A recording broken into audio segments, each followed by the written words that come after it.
আমার গর্ব যে আমি এই মাটিতে জন্মেছি, কারণ আমরা ছোটবেলায় জন্মে থেকে মা বলতে শিখেছি নিজের ভাষায়। কিন্তু আমি আমার মাতৃভাষায় কথা বললে তুমি আমায় বাংলাদেশি বলে তুমি পুশব্যাক করবে। বাংলাকে পছন্দ করে না, তাই বলে কখনো বিদ্যাসাগরকে অপমান করে, কখনো রবীন্দ্রনাথ ঠাকুরকে অপমান করে, কখনো বঙ্কিমচন্দ্রকে অসম্মান করে, কখনো রাজা রামমোহন রায়কে অসম্মান করে।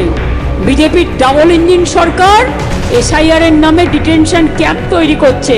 বাংলায় আমাদের প্রতি যদি বিশ্বাস ভরসা আস্থা আপনাদের থাকে, কোনো ডিটেনশন ক্যাম্প বাংলায় হবে না। বিজেপি কান খুলে শুনে নাও, কোনো ক্ষমতা নেই তোমাদের, ক্ষমতা নেই তোমাদের। এসআইআর এ মারা গেছেন আজ পর্যন্ত 40 জন বাংলায় শুধু। তাদের প্রত্যেক পরিবারকে আমরা আমাদের সাধ্যমতো সাহায্য করার চেষ্টা করেছি। একটা গর্ভবতী মা, তার ছোট ছোট বাচ্চা আছে, তাকে বাংলাদেশে চালান করে দিয়েছে।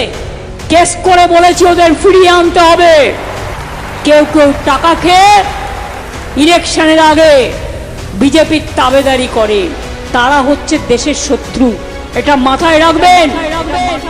বিহারে কিছু বেছে বেছে মোদী সরকার কি করলো, ভোটের আগে দিল 10,000, সারা বছর নয়, ভোট কেনার জন্য।